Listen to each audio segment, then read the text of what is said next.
about to go back on here, so I will dive away, and Bruce will run the world, and hopefully, because Bruce started it, it won't all crash down into tears again. Oh, someone else is joining us now. How do I see that? Guess one there. Oh, Eagle Eyes. Eagle Eyes is coming again. There we Oh, go. G'day, Craig. How you doing, mate? I'm well, mate. How are you? How are you all? I'm, I'm very well. We're all good. So, who's going to tell me? Who knows anything? Who's bothered to find out anything about the Inspire 3? Yeah, we are 2 days too early. We're 2 days too early.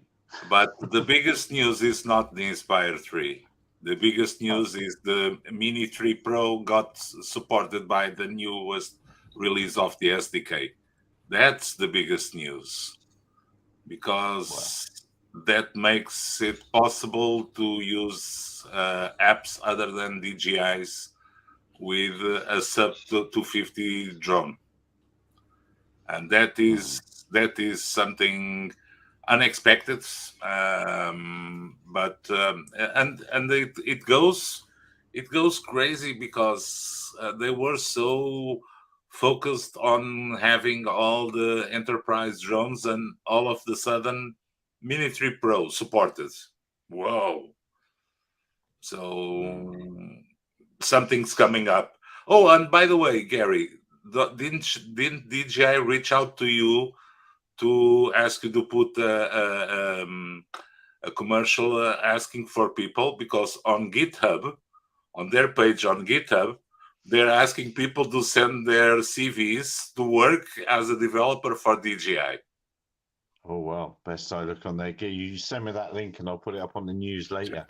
I'm in On, DJI Intelligence now. Look, no, it's Yes. on GitHub. So if you go on GitHub, DJI GitHub, I'll send you the link. Don't worry. Yeah, send me the link. Send me the link. Oh, look, my power's still not coming back. Kelsa Paris, we had yeah, we've had a lovely 5 hours off today, thanks to the government, and we were delighted that we only had well, we've had a total of 8 hours, but in the day, but over Easter it was only 4 hours a day. So what lucky people we are.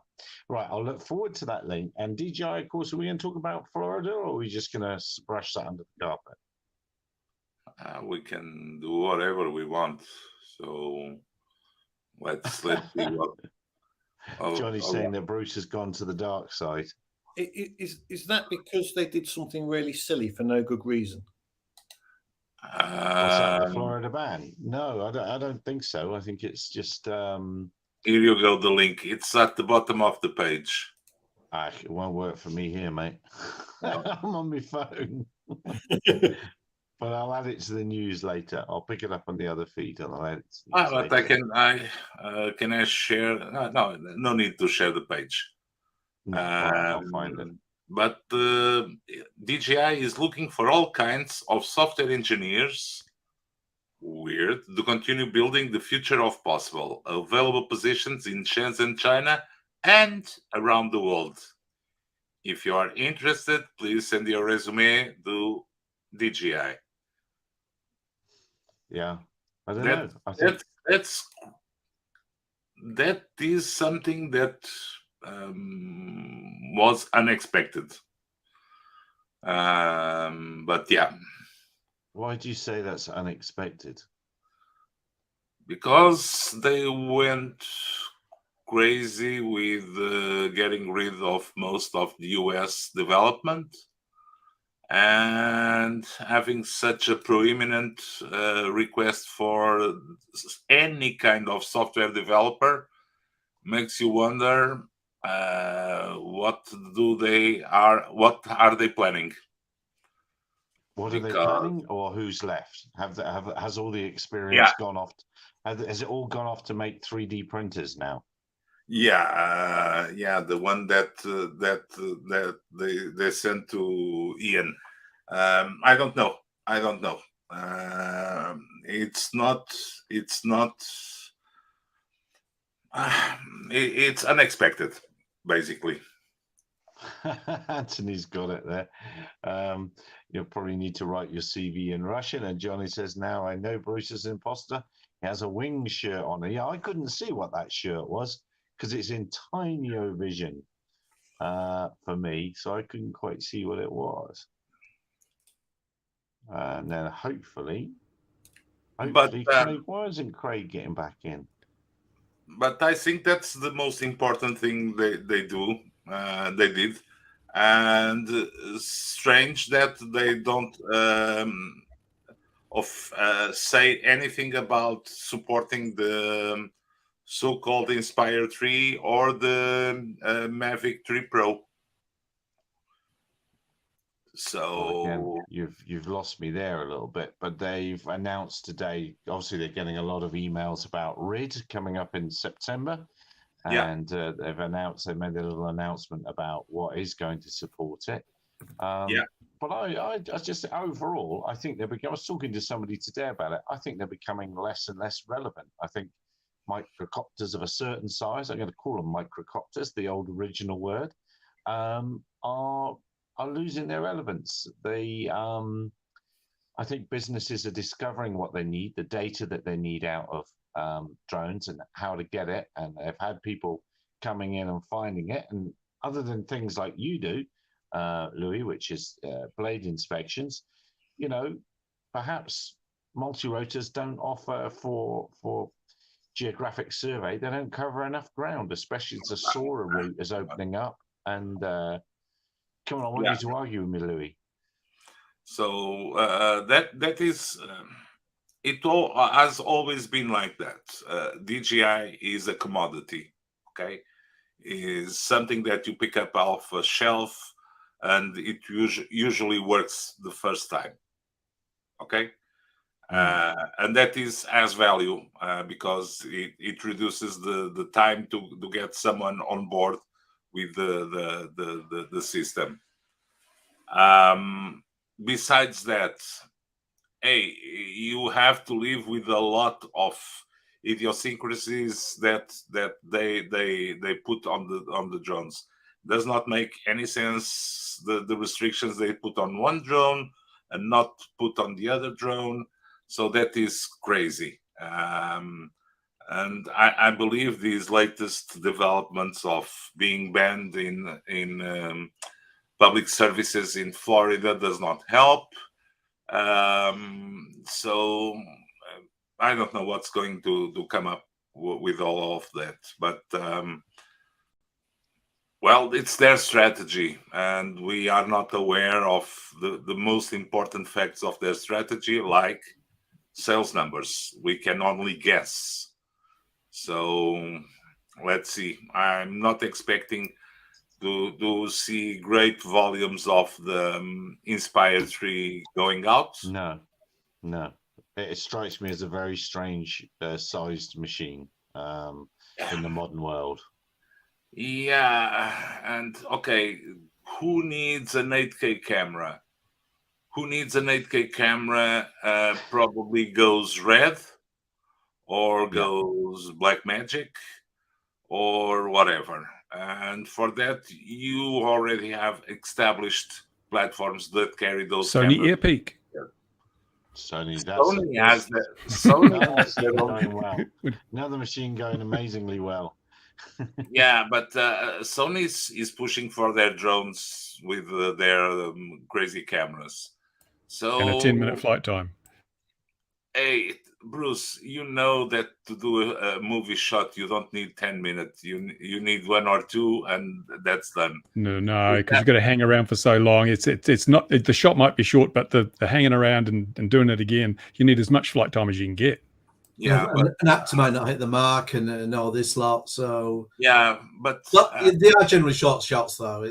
That's a fair point. Yeah, but the thing is, most of the professional users probably already have a workflow that comprises those cameras. So unless they come up with something fantastically good that allows 8K at 200 frames per second or something crazy like that, with absolutely a spotless color profile, I don't see much of. Well, we always have the guys that have too much money and even less sense to buy drones. That's this guy. I should add, I have got quite a few ideas of how you could improve a video drone. So if anybody's watching from DJI or Skydio and that wants to drop me a DM, I'm happy to give a few thoughts. I've got some genuine stuff from having done some stuff Morning, in India. post that no drones do at the moment. That'd be quite easy to add in and be really quite cool. But yeah, that's Well, Skydio. Hey, Talk to Michael Bay. Ian, welcome to Ardu Pilot. Now you don't even need to program in C++. You can do it as a Lua script. Oh no! I mean, I love Ardu Pilot, but it doesn't support gimbals properly. And I keep saying to Philip, Hey, Ardu gimbal, hold on, Ardu gimbal. Hold on. Go on, Have sorry. you seen the latest? We even support There's a video for you. Yeah. Oh, I That's might miss something then. Oh, come on, go and see the latest video of Randy. Sorry for the first few minutes that have no sound, but yeah, the support for gimbals and cameras is improving so much that we do even support the DJI RSC2. So, Oh, which that's good to hear. So, and you're welcome. Come on, contributions and ideas are welcome at Ardu Pilot. So come on, learn some Lua and join the fight. It's more of a hardware thing that I need for the idea I've got. But if there's anyone who does a video side that I can reach out to, I've got a few ideas for certain that I'm happy to pass on. I can tell you, I've been looking at. I'm going to run crazy away. camera. You make sure Bruce, when the lights come on, make sure Bruce behaves. I shall hopefully return and not balk this stream. Good luck, everybody. Here we go. Okay, Switches off the internet. it switches off the internet. Let's get rid of him. Right. Let's talk about some sensible stuff. Yeah. No, but Ian, I can tell you that, for instance, if you want to do something from the ground up, you're going to have some challenges like finding a good camera module, then having some kind of software that runs on that camera module. It's not that easy. So picking up something from the markets and see how well it behaves to your purposes is the best thing. And if you want a reasonable quality, you'll have to need a full frame camera and a decent lens that will bring your payload, only the camera, to around 1 kilo. So yeah, I must admit, I don't think full frame's entirely necessary. APS-C is actually quite capable, even Micro Four Thirds to a degree, because you have the other benefits with copters that you get a faster readout on the sensor, so you get less jello and other artifacts than you do with full frame. So I guess no. I can tell you, a good full frame camera, it's a completely different story. Well, no, even with a full frame camera, it will always have a faster refresh rate if you put it in APS-C mode. So you still do get benefits, but obviously it depends the kind of flying you're doing. I mean, if you FPV, I think anything you can do to get a higher frame rate and faster refresh, the better. But if it's more standard cinematic and a fairly slow, dolly type shot, then fair enough. You could pick whatever you wanted. But you'd be surprised if you go out at Ardu Pilot and see what has been done lately. For gimbals and cameras. Oh yeah, I'll be really interested. So I'll look out for that and see. So yeah, I'm probably a bit behind on that. We're still not there with DJI. That's one thing, but the gap of the camera is getting shorter and shorter. With one big advantage. The biggest advantage is you can now do software, those Lua scripts that run on the flight controller. Those make the hell of a difference for everything. I recommend that you see one that will put Bruce crying, which is the acrobatics with planes running from a script, from a Lua script. Those are fantastic. You should see that talk at the Autopilot conference of having the acrobatics running from a script. Those impeccably done loops, those rolls. I want to be a pilot, not a spectator. Oh God, Bruce, that is so funny. And by the way, helicopters coming soon.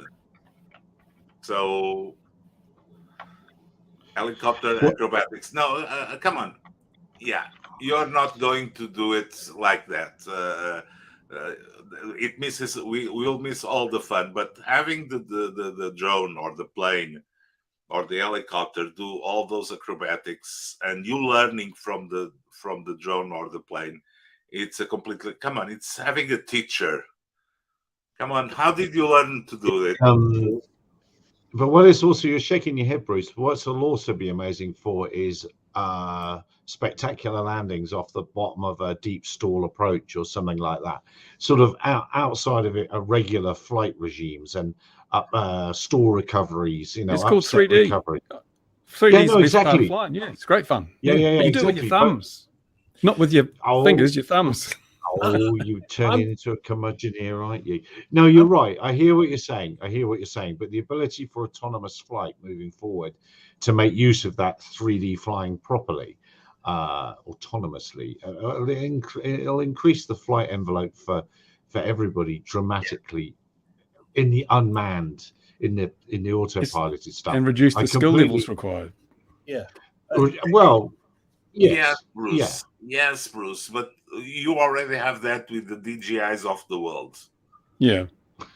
It depends if you're looking at just operating a drone, that's fair enough. But if you're looking at actually flying something, the reward is proportional to the challenge. So the harder it is, the more fun it is. And Well, so I guess the there is original application. idea, but the original idea behind it was the chap who proposed it is a judge for these competitions. Yeah. And they wanted to train other judges. And so they wanted to say, this is what the perfect pattern looks like. Go. And this is what the hand flying guys should be doing. So, yeah, I mean, it's come out of an unusual use case.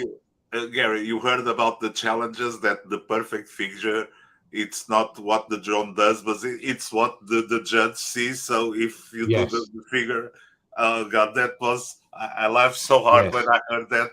Yes. You see that the whole of LinkedIn agrees with me. I know. I fully agree. with Bruce That's on not this. normally a good thing. The amount of bad flying that already exists with multi-rotors, it's just going to get, it's just taking away a skill. I mean, if you fly a glider, you need the skill on hunting the thermals. Autopilot does that. Exactly. Yeah. Just take away a skill. I mean, I don't get me wrong. I think autopilots are really good, and they do have their place. No, I think we are looking at the same issue, but from different points of view. Yeah. I think it is great to have that, and you switch it on. It's the possibility of switching on when you can, and knowing that you can put it on a fully automatic system. And okay, I can rest myself now. Okay, let's go and do some soaring and switch off the soaring, and you'll find, okay, I didn't do it. Let's try again, put it on automatic, and it will fly and try to find the thermals to go up. That's the point. Just buy a simulator, Louis. Just buy a simulator and you wouldn't even have to go outdoors and do it. Hey, I've got to say, come on. I'm all for easy mode. I want somewhere where you just press a button and it does it all, and I can just take the video off it in the end and edit that together. I'm all for that. Just one button press and it all does it all and comes back. That's because you're primarily a camera person. and recharges itself and goes back out again. That's what I want. Do you know what? It is kind of interesting because the autopilots take away certain skills, and they do make us lazy, and that's my only fear.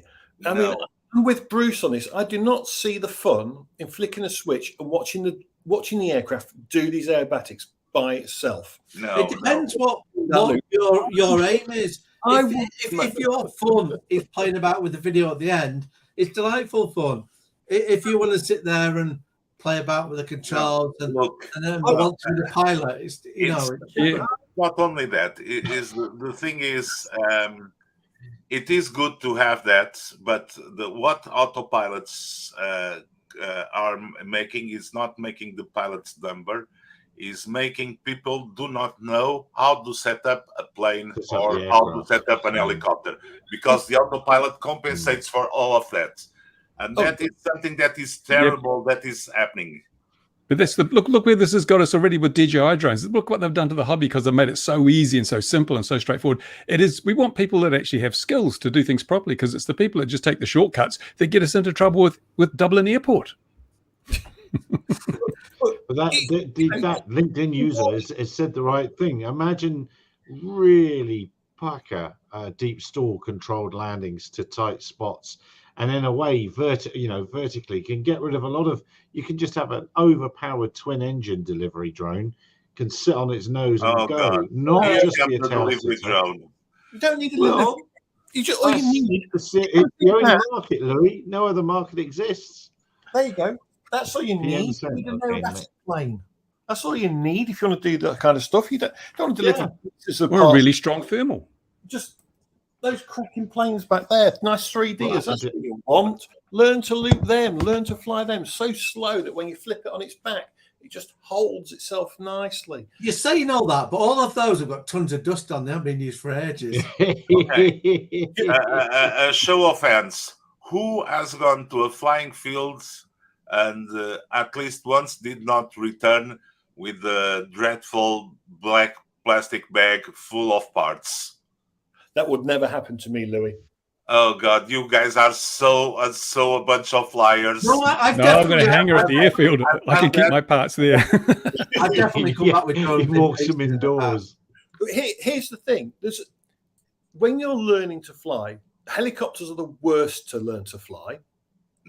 They're not the worst. They're the worst to set up, and they're the worst to land. No, I disagree. I'm kind of going to. Part of me wants to agree and disagree. The setup on a helicopter is very important, and it is one of those things.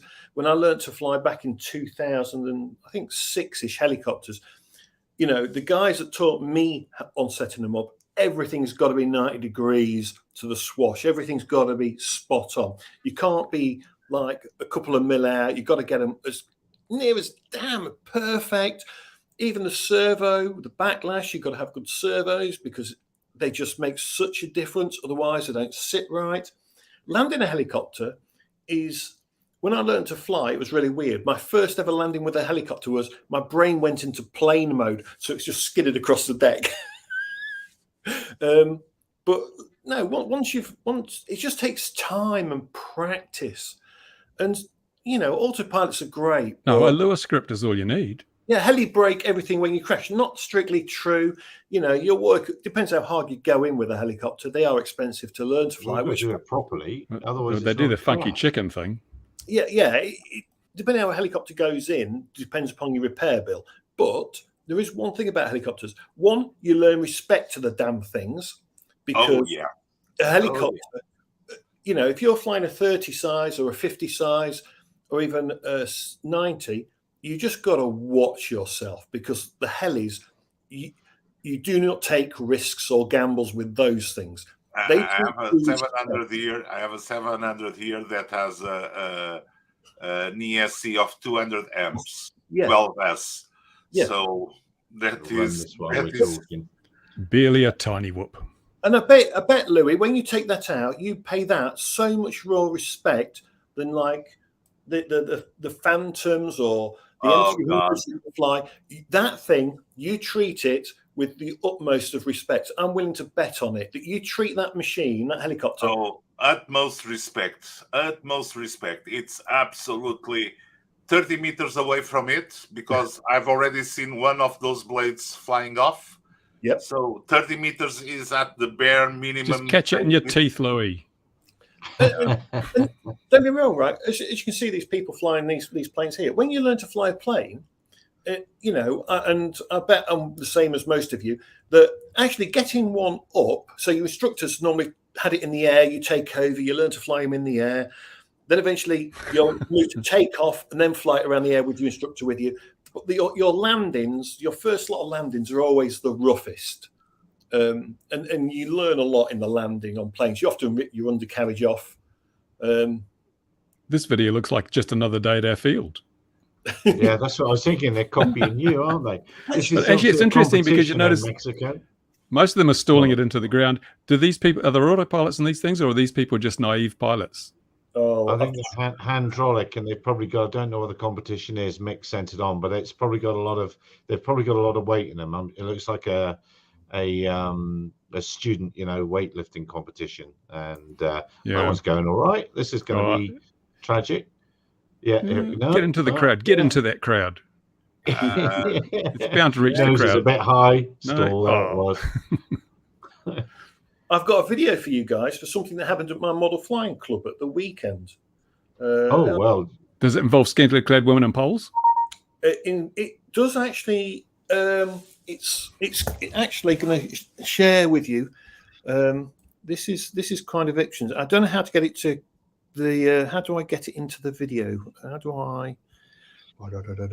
Can I send me a link and I'll put it on as well. No, some of these are going all right. I do like these student competitions. Right, here we go. And a How lot of the long will this wing continue shapes are the for, though? same, aren't they? So there must have been a design criteria for that wing. There you go, Gary. I don't know if you can see that. All right. This will get a reaction from all of you once you see this. No, but the funny thing about learning. Oh, it lost the fly- wheel. You beg to find time to leave me loose wheel. But Oh, the funny come thing on. about these competitions, and Bruce might not agree with me. I never agree with you, Louis, as a matter of principle. No, you start with some basic designs, and yes, you spend 1 week building a wing with balsa and the cover, and then you start looking at NACA profiles. You go studying the best profiles for what you want to do. So it's an evolution on planes. And the best you can build your plane, the better you learn about the center of gravity, power. You learn about those things before you build. Actually, it was really windy because I've already seen this video. Towards the end, it is so windy and turbulent. I think they did a fantastic job of actually keeping the damn things in the air, half of them. Yeah, that's Knife edge. Yeah, knife edge. Do some stuff. See, 3D, deep stall landing. Yeah. Mick's very from the UAV. In fact, Mick, maybe you can put in the comments what's happening with the UAV challenge this year. It's all seems to have gone very quiet with that. Yeah, and Johnny, it's like it's a Brazilian AMA contest. So that wasn't going to work because the wind's playing a little bit more to the left. You'd have to do this at a freer this year. And I picked up planes a couple of years ago again. And the first I did was one of those wings from flight test that you pick some cardboard and ice cream. Look how turbulent this is. I don't think this is just the pilot. I think this is wind. I think it's pretty rough there. Oh, see that was yeah. You see the tree blind. Well, that's very good. He's got no distance to walk back. Look, he's right on the track. Yeah. 1 million points. We should do this. We should do reacting to things, shouldn't we? We should. Nice, but you know what the problem is? People build such crazy planes, and then they throw a flight controller on it. That would make it work. And then they make it. They say, "Oh, my plane is not doing this, or my drone is not doing that." And the problem is, if they didn't have a flight controller, it will be a crash-o-matic. Yeah. So yeah. You've still got, even though you've got a flight controller, you've still got to set up the And set up the aircraft. Well, thanks, Mick. That was delightful. I've yet to see what our man Mark was going to send us. So Yeah, I can see it there. Put it up. where is it? Can you see it? Let's fly. See, See, it's a green field. Can you see that on your screen? Okay, Yeah. there we go. Oh, all right then. so what is that landing? A model flying field. K-21, isn't it?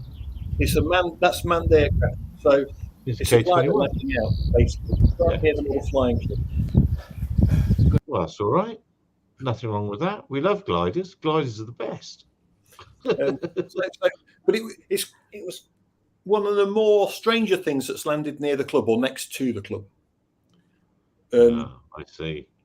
Now, after this, as we're in a video mood, is it time for another episode of our favourite docu-series that document, or is it what's those Mexican thing called, novellas or something? What are you calling Dublington? What are you calling it, Ian? I don't know. I just call it Dublington. It's just Dublington. Should we have Dublington? It's time to catch up with. I should warn viewers. There is a couple of bits of fruity language in this week's episode. Fruity language in Dublington. And if you're from somewhere else in the world and you didn't grow up with this, the basic children's program, this will all seem very strange to you. But it's based on a children's program that was very sweet, narrated by a chap called Brian Cant, and was around for years. And Ian has sullied it. But here we go. Let's see what they're up to this week in Dublington. Hello, children. Actually, this week in Dublington, the firefighters at the airport are about to get called to another incident. Yes, understood. There's a helium balloon floating across the airport. Are you sure a balloon is an immediate threat? Asked Chief O'Connor.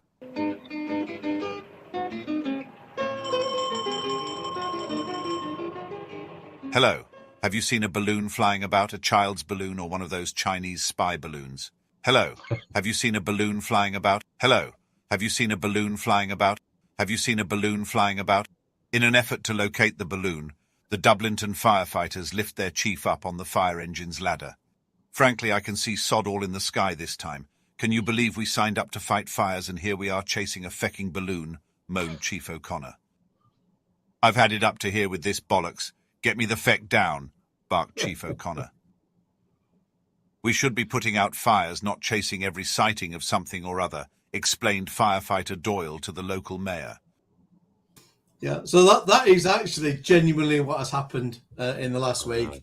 They did have to send the firefighters out to try and find a helium balloon, and guess what? They didn't manage to find it. That's such a surprise. And that was it's confirmed that was a toy. I don't know whether it was a toy or what. All I know is it was a helium balloon. So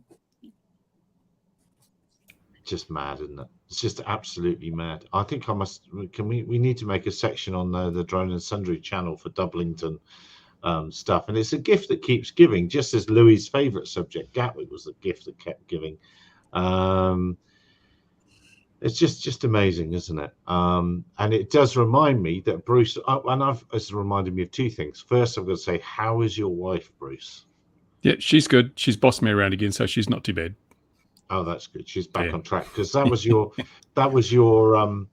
your sort of excuse for running away last week and not giving Bobby even more of a hard time. I know. Referring to Dublin. And people have emailed me and suggested that we gave Bobby too hard a time last week. Not I true. thought we were quite civil. Can you get Flirty on? Because Flirty, now they're called some Skydrop or something. Anyway, they're delivering pizzas in New Zealand now. They are indeed. Yes. And it's going to be interesting because the town they're delivering them in is well known for its underworld population. They might lose a few drones, I'm thinking. But I mean, would New Zealand? Well, no, it wouldn't. New Zealand wouldn't be a good analogy for anything, because there's very few of you living in a handful of places. Is about right, isn't it? Yeah, Big I think they cities, chose Huntly, the town they're doing it, because it hasn't got an airport nearby. But I find they've got permission to fly over people and beyond visual line of sight. But my Mobula 6 still too dangerous, mate. Yeah. It's it'll be interesting, and as you say, they were Flirtly or whatever they are now. Yeah. That whole thing hasn't rolled out very quickly and effectively all around the world. They've been doing it as for they years. see- They were the first company to deliver pizza by drone, I think. and First country it in the- looks first like company in the that. It looks like ghosts from Pac-Man, doesn't it? That thing where it drops down. That's what I always think when I see it. Yeah. The least aerodynamic thing I think I've ever seen. And Squishy saying, "Bring Bobby back." Yeah, no, I thought it was a good sport, and I didn't think we were too harsh. I thought we were our normal selves. Yeah. That's what I thought. You don't come here and expect an easy time, that's for sure. And he answered. Where is very well, I D-Drone? thought. Come on, D-Drone. Aren't they D-Drone. in Dublin now? We need the D-Drone people here. We need to give them the warmth and love that we afford all our guests. There- yeah, and on another. that topic, there's Drone Shield as well with the Yes. the Grand Prix, because that still isn't clear, because it's only one source at Autosport, and there's no source named, so it doesn't plunk the suggestion on anyone official to back it up.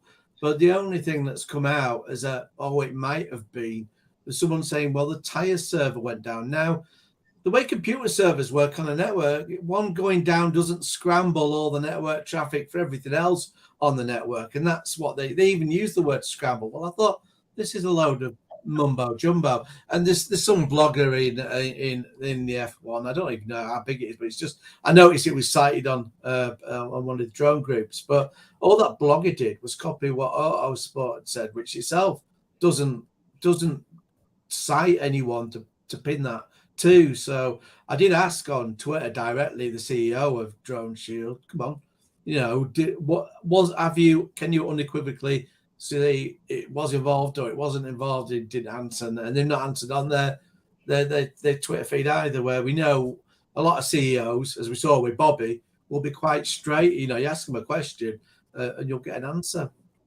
even if the answer. Well, I didn't know. Well, on the day after, because you spotted one of my spelling mistakes, but I quickly put something out. I wonder if that could have been if Bobby was going Cabral. It's a fair question, because it looks like his fingers on the trigger, and normally if you're testing that, I think that's one of the things you'll be told with the firearms. You really shouldn't be having your finger on the trigger, because you're inviting an accident anyway from it. So it did look like they were going, hey, let's have a play with that. Cabral. And the thing that also got me with it, part of the excuse was on the Autosport thing. They said, well, it only went down on this isolated system. Well, I'm thinking, look, that's exactly the way a jammer works. It's directional, so it would be perfectly viable that GPS goes down in one area and is working over another area, because you're not pointing it that way. So even that argument doesn't hold water for saying it wasn't involved. So yeah, it's highly suspicious. It's very suspicious, and I thought it opened up for is it that easy to disrupt it?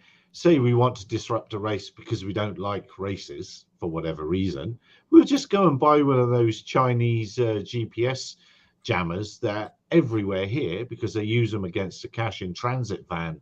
And when they're heisting the cash in transit vans, you can buy it. In fact, let's look for one right now. But if you want to protest, then just buy one of those and drive past in your car, as you could do in Melbourne and the streets behind there, and you'd ruin the race. Yeah, it's quite amazing, isn't it? Who would have thought that a big important thing like that could be easily brought down? Let's go to Alibaba. I bet we can get one. There we are. This is what I'm thinking about.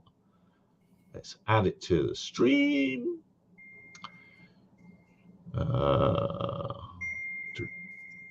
God, someone's running along with a sonar or something. Yeah, this sort of thing. Any of these sort of things, you just buy them, and off the shelf. And Robert's your father's brother. GPS jamming. So it's not hard. I'm amazed. I am amazed if that's all it takes. So right, back to the comments. Somebody said Switzerland's too small for delivery drones, Swiss UAV. Funny enough, but I mean it's coming your way. Can you sell them on your merch channel? I should do. It's exactly what I should do. Oh dear. I was thinking about that today, actually, merch, but maybe I was thinking we'd have all sorts of Bruce's sayings on T-shirts and stuff, and leverage the Bruceness that is Bruce in a very illicit way. So Sounds I don't know. dangerous. The comments sounds dangerous.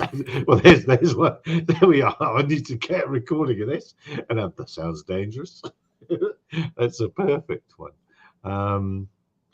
The local air rescue firm would stop using it if they start using drones for delivery. They won't, because your main man, who I've still got to put his video up from DeFore Aerospace, is search and rescue helicopter pilot there, and yeah, so he's all for it. So what else have we seen? Because obviously I'm not capable of keeping conversation together this week. What have we seen this week that's excited us?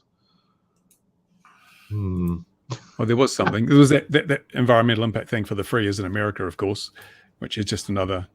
Oh, I missed that. What was the who did the environmental impact for that? The FAA announced that if you're going to apply for a free, you've got to include an environmental impact report that looks at things like climate, air quality, noise levels, wildlife, to make sure that your activities are not going to adverse. It's a requirement. They have to do it because there was an act passed in 1970 which requires all decisions made by FAA to take these things into account. So they're making decisions. You've got to provide that extra information. And I just did a video saying we're just not going to see that all those frees in place by September. It's just a dog's breakfast still. Was it 4,000? Wasn't it? Was the amount they were proposing? But their figures are way out, because they're saying after the initial allocation, they're expecting just over one new freer per CBO per year outside of the AMA to request a freer. It's not going to happen because the FPV Freedom Coalition, for a start, is encouraging all its members to make submissions for their own flying areas, and it's going to be like hundreds. It's just they are so out of touch with reality. I don't know what they're going to do. So obviously it's going to be this environmental impact research then is going to, or report is going to make it much easier for the NIMBYs that have moved into next to the flying field in the last 20 years, for a field that's been there for 100 years, say, oh, we don't want that noise, make it gone. It's the way to make it go. I think I suspect a lot of clubs haven't done a noise profile of their operating area. And if they have to do one to satisfy the needs of this reporting requirement, a lot of them may find that they're in breach of these national standards for noise levels in the areas they're operating in. And that will then actually make it harder to fly models, because you'll have to adjust your operating procedures to compensate. Electric only. What a shocker. There's definitely, I mean, that 4,000 numbers seems more and more real as their total desired number. Yeah, well, they're saying 1,800 educational freers, 2,500 AMA freers, and then a smattering for the other CBOs. But there are 115,000 educational institutions in the USA. So they're saying only 10% of those will want a freer. And with all the STEM programs that are rolling out, I think most high schools and primary schools will want a freer status for their STEM programs, won't they? And there's a hell of a lot of those. God, it's what to do. And last week I think you'd already gone. I think when we started laying into Bobby about how it might ruin youngsters' education and stuff, I think he didn't seem aware of any of them. Why should he be aware of it? I suppose it hasn't come from the model aircraft world, hasn't come from the aviation world. He just sees a business opportunity, and he believes everything's going to be free and fair from the regulators. So he hasn't been around long enough, really. I guess, is that the answer? I don't know. Probably. There was something else I saw, actually. I can't remember it. But further up here, LinkedIn user says, what do you think about... Oh, sorry, no, you go first, and we'll do this. Dawn Aerospace here in New Zealand has had a successful flight of their rocket plane. Amazing. They went to, I think it was 1,600 meters or 1,800 meters. And speeds of 170 knots. I'm thinking it's taken them years to get that far. Before it was forbidden by rules, I've flown 3,000 plus meters with a model, and we regularly have jet models at our airfield that do 200 miles an hour. So they've done a lot of work to try and to get to the point where they're almost as good as the hobby. Yeah. Well, yes, I think that's yeah. What to say about that? So Swoop and Zipline using audio for detecting and void, LinkedIn user. I think it's a good idea because audio is one of the hardest things to defeat for counter UAS systems. You can defeat a lot of it, but audio Gliders. picks up stuff easily. So Gliders. Drone gliders. Well, yeah. And don't forget zipline with their their super quiet propellers. super quiet. And talking about reality, that the veil background is real and Louis is a projection. Yes, I think that's possibly true. Military tried to fly the UAV a couple of night. Oh, okay. Swiss UAV. So, well, we'll see, because a lot of the development is coming out of Switzerland, and they're all for it. U-Space is being led by Switzerland largely. So, I'm sure it's coming to it. Chocolate deliveries. Chocolate, cuckoo clocks, always on time. All those other sort of good things. Did we see the Ukrainian competition to crash drone? Yeah, $500,000, isn't it? Yeah. $500,000. Yeah. You're going to split it with the military pilots, which I thought, wait a minute, the people building the drone are doing most of the work there, because I would do something for that was autonomous most of the way, if not all of the way. It's a long way. Oh yeah. The thing with that is, I know there's people that could do that. Well, don't forget they have all sorts of counter UAS. If you're doing something where it's a one-way mission, it doesn't need to come back. It does make your life easier on that. Getting the video back can be hard, though. Yeah, you won't get the video back. So Yeah, would you that is part of an issue, though. Is that how do you prove it got there? Well, one should imagine there'd be photos, and if it had any sort of fireworks on board, then perhaps the fireworks would give an amazing display for its arrival. It's even distance, yes. Yeah. Video back, couldn't you? 1.2. What, 600 or 700 miles? Yeah. Well, Curve of the Earth gets in the way. yeah, 1.2 for the win. Remember, you got to land. It's no good saying, "Look, I'm at 23,000 feet over Red Square." You've actually got to land the thing. Yeah. Well, I mean, it'll be interesting. I think the sharing with the money with the whoever launches it thing is because they're expecting people to have to get, say, within 50 kilometers of Moscow before they go. So, yeah, if you were that person flying it, I reckon you probably actually more of the money than. Yeah, I'm sure Russia has got a law against flying BVLOS, and you wouldn't want to fall foul of that, though. No, absolutely, and they'll make sure that all the SORA checks have been done and everything, and all those other good things. What they do is they get a plane to come and knock it out the sky anyway. Well, they've put all sorts of defenses around there, haven't they? There's all sorts of stuff on the buildings. Why not just post it? DHL. There you go. Profit. Yeah, something like that. It's well, good on them. It's a good challenge, and I think if I was flying it, I'd try and get it there the day before or the day after, not on the day when everybody's going to be paying attention, or I suppose at 001 in the morning. If China can land a DJI drone in the grounds of the White House, this is a piece of cake. Yeah, absolutely. That's very, very true. And who was that? That was it. Some chap did land on the White House lawns, didn't they? There was a mic with an ultralight. Yeah, it was a postman. He landed his ultralight auto gyro. Yep. Yeah. And they haven't banned auto gyros, but they did ban drones when they found a broken Phantom in the garden. Yeah. Yeah. And he put an auto gyro on the lawn at the White House. Yeah. So yeah. Funny old thing, isn't it? Fair and proportionate regulation. That's what we get. Very, very, very, very proportionate. That's exactly what we're getting, isn't it? So what else do we know then, gentlemen? Oh, that sums up us. There's our total intellectual content. Are you going to do a live stream following up the launch of the Inspire 3? Yeah, we could all sleep while it was a reaction video. We could all go to sleep. Yeah, we could do that if you want. When is it? Hey, don't ask me, Gary. I don't intend to see it, but I know. I care so little about it. I really do. I think it might be a product that they regret selling, but they go on. Is it C rated? Well, this is the thing, isn't it? I think it's R rated. It's rated R. Yeah. Parental guidance. That's what you need. So what will be interesting is its weight and is it C rated? Because for Yasa, if it's under 4 kilos, it would be ideal to have the C2 rating? Is it the A2? I can't remember. C2 rating it wants, isn't it, Louis? That's what it would really want for Yasa, under 4 kilos. I don't Will it be under 4 kilos? And then it becomes a C5 or a C6. And if it's either one of them, does it have to then have a flight termination system fitted, which is the biggest cock up in Yasa going? Excuse my French.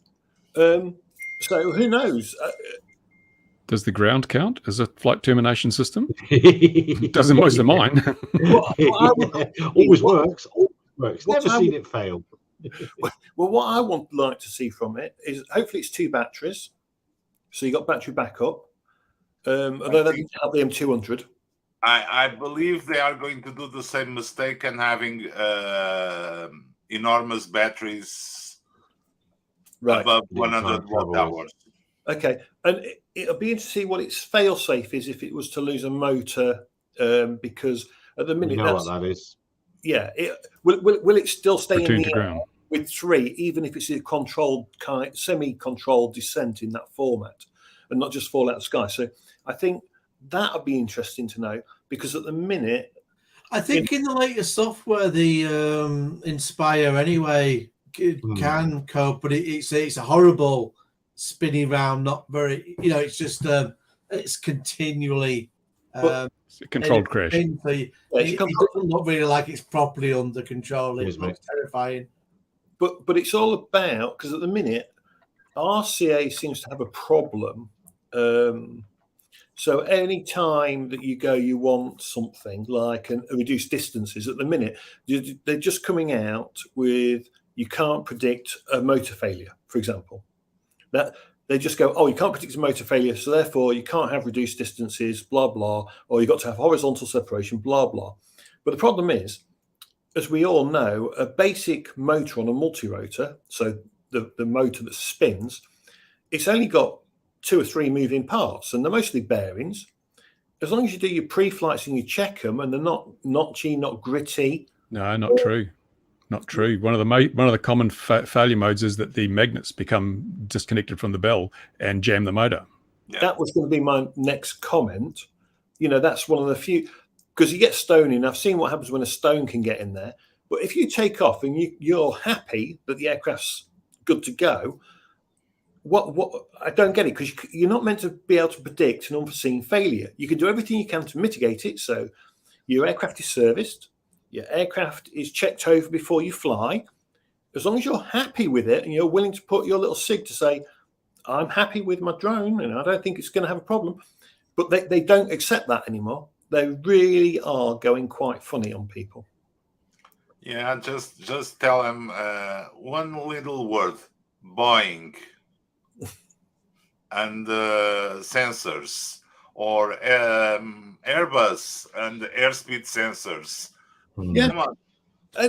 But what's really absurd is, and seems to be a problem, I'm not sure it's just RCAA, it seems to be across the board.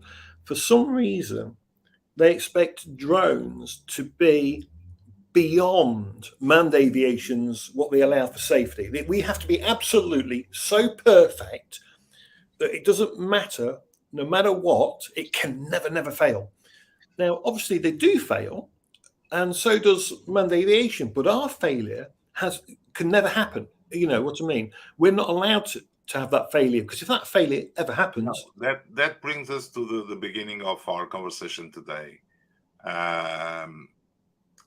What a safe autonomous drone that has all the bells and whistles that provide security and anti-collision, are they safer than if they have a human pilot in control manually? No. They are. The automated drones. The automated drones are safer than a pilot, because they don't need. Because not everybody is Simpson Maverick or Maverick Simpson style. So most of the people operating these vehicles are not good RC pilots or good drone pilots. So How many DJI drones have crashed during return to home? Oh, come on, that was so many years ago. And also No. most of that for operator failure, because people Yeah. always say, "I know better." Yeah. Hey, the number one insurance claim reason in the UK, according to Cover Drone, is pilot error. I was the person who watched your video, Mark. Oh, thank you. But it does work out that actually pilot error is the number one reason that people put insurance claims in. But then I think a lot of the time people rush to fly drones. They don't take time to learn to fly. Oh, come and on. I think that's a big thing. People do not learn, even though it's got an autopilot in it, people don't do the basic things. People don't have the 3D awareness that you need to fly a drone. And that is one of the problems. People don't rationalize in 3D. No, they don't. That's why you should fly FPV. But people seem to rush all the time. When you get on site, if you don't, people that rush, it's like getting the return to home height. Such a basic thing. You want it to be able to clear everything in the area. But people leave it at 20 meters high. Or Why? Well, come on. Let the automated anti-collision of the drone they bought do the return to home. If it cannot go, it goes over. Come on, you know that. No, not all drones do, though. You'd be amazed how many. Then it's your problem. Get the proper drone. I saw a drone the other day enter return to home for low battery when it was under a bridge. That didn't end well. No, that won't. Yeah. But by the way, that's also a problem. That's also a problem. You should have bought one of those drones that also has the upward sensors. So yeah, the same solution. Get a good drone. No, but also that's in my insurance claims, and I think that's like number 7, battery issues, where people take off and they fly for too long or just don't have enough battery power. I think the main issue with batteries is people that land it and then trust the battery signal, not realizing that the voltage then it increases even though you haven't actually got more juice, and you end up coming down as a result of that. I think it's that is the thing that concerns me. Aren't the DJI batteries intelligent enough to measure milliamps in and out, or they still solely work on voltage? No, I think there's some intelligence in there, but it can't always get it right. It's the other day, 2 weeks ago, I was at an event with drones, and I had my Avata there, and I allowed some people to do a baptism on FPV with the Avata, and God, I was using the batteries almost to the end. And even when landing with a battery at 15%, I would say to the next guy, hey, you can take off, but don't go very far. And yeah, it's always a consideration that you have to have. And yes, the drone returned to home almost every flight because so we had to land the drone and pick up the drone wherever he was, but people were flying at 20, 30 meters away. But you have to know what you're using. Yeah, well, it's personally, I don't. I always make sure I've got at least 30% in the pack when I'm at home preparing to land, because I can bugger things up in a spectacular fashion. So I need plenty of buggering up battery power available and other things. But if you're flying downwind to go and do a thing, if you've been around a while, that when you turn around and come back, it might take a lot more battery. It's all these little things, isn't it? Which is only of experience. Yes, but you could write a Lewis script for that, though. You could write a Lewis script for that. Yeah. one that just pops up a message saying read the manual. Yeah. Well, there's also that. RTFM because it's been there for years. Yeah. And we'll Only send girls those and to Ron man read for- the manual. Yeah. And Ron, how's Ron's health, by the way? Oh, he's pretty crook. He's at home, but he's still in bed. I don't know that he's going to get any better, to be honest. So I'll Oh, just dear. keep in touch and yes, see what happens. Not good. Sorry to hear that. Where Yeah. where can we all send abuse to Ron? Because I feel we should keep sending him abuse. Yeah, I'll probably do a video and encourage people to send abuse and all their old newspapers and things to him. I'll pull up a sandbag. Here's a story. We used to sit on night shifts in papers and newspapers in England, particularly on the weekend. There used to be all sorts of try things free, fill out vouchers and send them on. And we used to find as many as we could and send them to the station commander, because he'd be the sort of person that would want to try lots of things free in his own home for 20 days or whatever it was. So that used to be on night shifts. But anyway, so yeah, maybe we could do, I don't think that sort of thing happens anymore in the newspaper. No, world. now you just Send sign on people up to stuff. spam email lists. Yeah. Okay, Brighton is with much interest in the use of open source technology and drone. Join any team to learn any skills. Well, Brighton, there's no experts here, that's for sure. There's lots of interesting stuff up there. So get in touch with us on LinkedIn. Find that there's a lot of the people that hang out here in the comments are experts in these sort of things, and I'm sure they'll only be too happy to give you a hand. Now, look, we've gone 1 minute and 15 seconds over. Have we seen anything else that's going to excite us this week, chaps? Going once, going twice. Dear viewer, wherever you are in the world, look after Oh, yes. yourself. Did you see the price of those cardboard planes they're sending to Ukraine? That's an incredible price for a bit of foam board or waxed cardboard, a flight controller, an electric motor, and a tablet. How do they get that price? It's because Well- military use. You can ask what Yeah. price you like. I'm thinking I should get into this market. They're creaming it. Yeah, but I mean, I already the told Mark headlines. to get into this market. I was nudging him. I'm going, what are you doing? Look at this. I've got other stuff on the go, unfortunately. So I've been really busy. Other stuff to do, I'm afraid. I know you've got the skill. You've got the skill set now, though. You could be doing that. Maybe do it in carbon fiber. Actually, I don't see a point in carbon fiber because you're not expecting the thing back. No. Well, No, I can't really say out here in public, but I know there is one way they're being used, which is quite clever, and basically would add about £1 to the price. or in military terms, 100,000. Yes,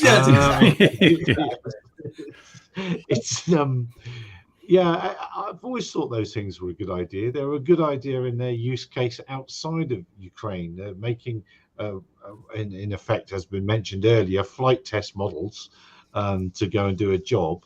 I mean, it's fantastic. And I think we said about this last week, and I've forgotten the name of the Australian who turns the boxes into of the aircraft who reviews into further models, because he made Not one Andrew that way. Newton. Andrew Newton, that's it. Andrew, if you wish to see that, Andrew made geographical information systems called CATS, GIS.